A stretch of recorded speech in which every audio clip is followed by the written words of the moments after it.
अस्सलाम वालेकुम। आज हम देखेंगे chapter number 1 chemical equilibrium class 10th chemistry का लेक्चर नंबर 2 और पार्ट 2 इसका reversible reaction and dynamic equilibrium की सेकंड एग्जांपल आज हम देखेंगे। और वो एग्जांपल है किसकी, कैल्शियम कार्बोनेट, और जिसका फार्मूला हमारे पास होता है CaCO3। और इसी को हम दो तीन नाम और देते हैं। इसका एक नाम लाइमस्टोन और इसी का एक और नाम क्या होता है, मार्बल, जिसे हम लोग संगमरमर का भी नाम देते हैं। तो हमने क्या करना है, पहले कॉम्बिनेशन रिएक्शन देखना है। सो कॉम्बिनेशन रिएक्शन क्या होता है, ऐसा रिएक्शन जिसमें दो या दो से ज्यादा रिएक्टेंट्स या कंपाउंड्स आपस में मिलकर एक सिंगल कंपाउंड बनाते हैं, उसे हम कॉम्बिनेशन रिएक्शन का नाम देते हैं। मसलन CaO प्लस CO2 ये आपस में मिलेंगे, कंबाइन होंगे। कंबाइन होने के बाद क्या बनाएंगे, CaCO3। अब इसकी फिजिकल स्टेट सॉलिड होगी, इसकी फिजिकल स्टेट गैस होगी और इसकी भी क्या होगी, सॉलिड होगी। अब देखिए इसमें दो कंपाउंड्स मिलकर एक सिंगल कंपाउंड बना रहे हैं, इसलिए हमने इसे नाम क्या दिया, कॉम्बिनेशन रिएक्शन का। इसलिए हम यहाँ लिखेंगे कि यहाँ क्या हुई है, कॉम्बिनेशन हुई है, दो रिएक्टेंट्स आपस में मिले हैं और मिलके उन्होंने एक कंपाउंड जो है वो बना दिया। फिर हम यही वाला केस देखेंगे, इसका थोड़ा सा रिवर्स करके उसे बोलेंगे डीकंपोजिशन। हमने क्या करनी है, दो फ्लास्क ले लेनी है और दोनों का माउथ जो है वो क्या रखना है, ऊपर रखना है। इस तरीके से आपने फ्लास्क बना लेनी है और एक फ्लास्क में आपने क्या लेना है, कैल्शियम कार्बोनेट CaCO3 और in the form of a solid, solid के फॉर्म में। फिर आपने क्या करना है, इसे हीट करना है। जब आप हीट करेंगे तो फिर क्या होगा, जो कैल्शियम कार्बोनेट है वो डिकम्पोज होना स्टार्ट होगा। इधर आपने जैसे ही इसे डायल हीट दी तो क्या होगा, डीकम्पोजिशन। क्या होगी, डीकम्पोजिशन। अभी डीकम्पोजिशन रिएक्शन क्या होता है, ऐसा रिएक्शन जिसमें एक सब्सटेंस या कंपाउंड डीकम्पोज या ब्रेक होकर अपने सिंपल कॉन्स्टिट्यूएंट्स में कन्वर्ट हो जाए, इसे आप लोग डीकम्पोजिशन रिएक्शन का नाम देते हैं। तो इसे आपने हीट किया, डीकम्पोजिशन रिएक्शन हुआ, तो ये इस फॉर्म में कन्वर्ट हो जाएगा, दो सिंपल सब्सटेंसेस में कन्वर्ट हो जाएगा, टू सिंपल सब्सटेंसेस। ये आपने सेकंड फ्लास्क बनानी है इसकी चेंज दिखाने के लिए। So this one is a second flask. इसमें हमारे पास दो प्रोडक्ट बनेंगे, एक हमारा बनेगा कैल्शियम ऑक्साइड प्लस साथ में बनेगी कार्बन डाइऑक्साइड गैस, और ये होगा सॉलिड फॉर्म में और ये होगी हमारी गैस की फॉर्म में। होगा कुछ यूं, ये वाली जो गैस है कार्बन डाइऑक्साइड ये बबल्स की फॉर्म में ऊपर उठेगी और ये हमने इसका माउथ जो है ओपन रखा हुआ है और ये क्या हो जाएगी, बाहर चली जाएगी, खारिज हो जाएगी। So carbon dioxide is escapes out, इसीलिए तो हमने माउथ क्या रखा था, ओपन रखा था। अब जैसे ही माउथ ओपन हुआ कार्बन डाइऑक्साइड खारिज होगी बाहर, जिसकी वजह से रिएक्शन क्या हुआ, इरिवर्सिबल। क्योंकि अब कार्बन डाइऑक्साइड तो बाहर चली गई है, कैल्शियम ऑक्साइड कार्बन डाइऑक्साइड के साथ दोबारा मिलकर कैल्शियम कार्बोनेट नहीं बना सकता। और आपको पता है इरिवर्सिबल रिएक्शन ही हमारे क्या होते हैं, कंप्लीट रिएक्शन होते हैं, and reaction goes to completion, और रिएक्शन हमारा क्या हो जाएगा, कंप्लीट हो जाएगा। अब हमने इसका रिवर्स केस देखना, जरा अच्छे से देखें तो क्या जो डीकंपोजिशन में रिएक्शन हो रहा है, CaCO3 सॉलिड था, किस फॉर्म में गया, CaO calcium oxide plus CO2, ये हमारी सॉलिड और ये हमारी गैस।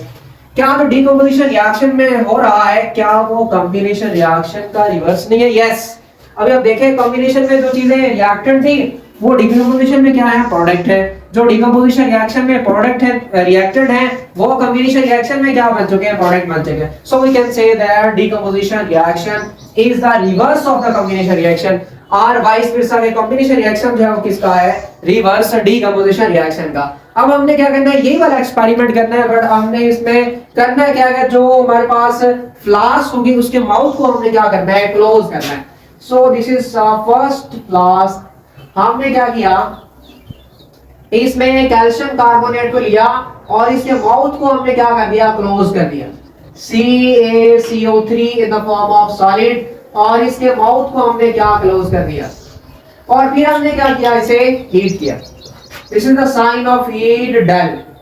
तो फिर हमने जैसे ही इसे हीट करना स्टार्ट किया तो ये किसमें कन्वर्ट होना स्टार्ट हो गया, वेरी इंपॉर्टेंट, अपने कॉन्स्टिट्यूएंट में कन्वर्ट होना स्टार्ट हो गया, मतलब डीकंपोजिशन रिएक्शन स्टार्ट हो गया।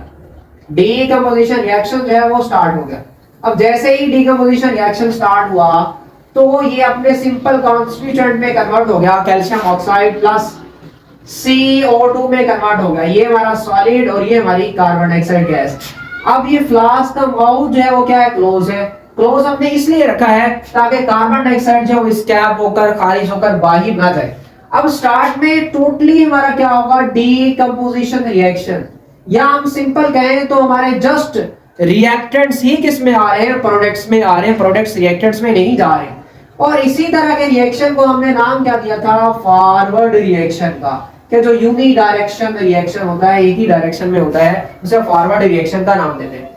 अब देखिए स्टार्ट में तो जस्ट डीकंपोजिशन हो रही है, बट कुछ टाइम के बाद, कुछ देर के बाद अब कार्बन डाइऑक्साइड बाहर नहीं जा रही, तो कार्बन डाइऑक्साइड कैल्शियम ऑक्साइड के साथ मिलकर दोबारा किस में आना स्टार्ट हो जाएगी, रिएक्टेंट में कन्वर्ट होना स्टार्ट हो जाएगी, कैल्शियम कार्बोनेट में कन्वर्ट होना स्टार्ट हो जाएगी। और इस तरह के रिएक्शन को हम लोग क्या नाम देते हैं, रिवर्स रिएक्शन का।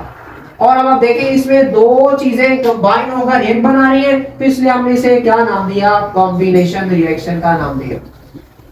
फिर से स्टार्ट में जस्ट डीकंपोजिशन रिएक्शन हो रहा था, जैसे ही कार्बन डाइऑक्साइड को बाहर हमने नहीं जाने दिया, कार्बन डाइऑक्साइड ने अगेन कैल्शियम ऑक्साइड के साथ रिएक्ट किया, रिवर्स रिएक्शन और कैल्शियम कार्बोनेट जो बन गया, जिसे हमने रिएक्शन कॉम्बिनेशन रिएक्शन का हमने नाम दिया। अब आप देखें ये रिवर्सिबल रिएक्शन हो चुका है और जिसकी वजह से ये कभी भी कंप्लीट होने वाला नहीं है, so it never goes to completion. और हमें पता है रिवर्सिबल रिएक्शन में दो टाइप्स के रिएक्शन होते हैं, एक फॉरवर्ड रिएक्शन होता है, दूसरा रिवर्स रिएक्शन होता है। सो फॉरवर्ड रिएक्शन के रेट को हम लोग नाम क्या देते हैं, फॉरवर्ड रेट, फॉरवर्ड रिएक्शन का रेट, और रिवर्स रिएक्शन के रेट को हम लोग क्या नाम देंगे, रिवर्स रिएक्शन का रेट। अब आप देखें डीकंपोजिशन और कॉम्बिनेशन एक ही केस में हो रहे हैं, तो स्टार्ट में आपके पास जो फॉरवर्ड रिएक्शन होगा उसका रेट बहुत ही फास्ट होगा। स्टार्ट में फॉरवर्ड रिएक्शन का रेट जो है वो क्या होगा, काफी ज्यादा फास्ट होगा, काफी ज्यादा स्पीडली होगा। क्यों, क्योंकि सारे के सारे रिएक्टेंट्स का प्रोडक्ट्स ना होने के बराबर है, रिएक्टेंट्स की कंसंट्रेशन ज्यादा है, प्रोडक्ट्स की कम है, सो हाई कंसंट्रेशन से लो कंसंट्रेशन में आएंगे तो फॉरवर्ड रिएक्शन का रेट क्या होगा, काफी ज्यादा हाई होगा। बट आखिरकार फाइनली जब आपके काफी ज्यादा रिएक्टेंट्स प्रोडक्ट्स में कन्वर्ट हो जाएंगे तो प्रोडक्ट्स आपके आहिस्ता आहिस्ता किस में कन्वर्ट होना शुरू होंगे, तो इसमें कैल्शियम कार्बोनेट में कन्वर्ट होना शुरू हो जाएंगे। आप उस टाइम ये आपके बनेंगे रिएक्टेंट और ये आपके क्या बन जाएंगे, प्रोडक्ट बन जाएंगे। तो जब आपके प्रोडक्ट्स मतलब कैल्शियम ऑक्साइड और कार्बन डाइऑक्साइड की कंसंट्रेशन क्या होगी, काफी ज्यादा, तो ऑटोमेटिकली जो रिवर्स रिएक्शन होगा उसका रेट भी जो है वो क्या होना शुरू हो जाएगा, तेज स्पीडली होना शुरू हो जाएगा। फिर एक टाइम ऐसा आएगा कि जब आपके पास फॉरवर्ड रिएक्शन का रेट, फॉरवर्ड रिएक्शन रेट बराबर हो जाएगा किसके, रिवर्स रिएक्शन के रेट के बराबर हो जाएगा, रिवर्स रिएक्शन के रेट के। और इस टाइम हम इसको नाम क्या देंगे, इक्विलिब्रियम का, कि क्या एस्टेब्लिश हो चुका है, इक्विलिब्रियम एस्टेब्लिश हो चुका है। आप यहां इसे इस तरीके से भी डिफाइन कर सकते हैं कि डीकंपोजिशन रिएक्शन का रेट कॉम्बिनेशन रिएक्शन के रेट के बराबर हो चुका है, या कॉम्बिनेशन रिएक्शन का रेट डीकंपोजिशन रिएक्शन के रेट के बराबर हो चुका है। अब आप दोनों ही जो डीकंपोजिशन और कॉम्बिनेशन रिएक्शन है वो इक्वल रेट पर हो रहे हैं, but takes place in the opposite direction. मुखालिफ सिमत में देखिए जरा, डीकंपोजिशन रिएक्शन इस साइड पे हो रहा है फॉरवर्ड डायरेक्शन में, और हमारा कॉम्बिनेशन रिएक्शन किस में हो रहा है, रिवर्स रिएक्शन में हो रहा है। और जब ये वाली कंडीशन डेवलप हो जाएगी तो इन तीनों की अमाउंट से वो क्या हो जाएगी, सेम हो जाएगी, कैल्शियम कार्बोनेट की, कैल्शियम ऑक्साइड की और कार्बन डाइऑक्साइड की, इन तीनों की अमाउंट से वो क्या हो जाएगी, इक्वल हो जाएगी। या हम सिंपल कहें कि जितने हमारे रिएक्टेंट्स प्रोडक्ट्स में आ रहे हैं उतने ही हमारे प्रोडक्ट्स फिर किस में जा रहे हैं, रिएक्टेंट्स में कन्वर्ट हो रहे हैं। So this is the second lecture of reversible reaction and dynamic equilibrium of class 10 chemistry. और इससे नेक्स्ट लेक्चर में हम लोग देखेंगे what is equilibrium, what is chemical equilibrium, और इसकी type static equilibrium and dynamic equilibrium with examples. So stay connected with your खूबसूरत channel इल्म डॉट।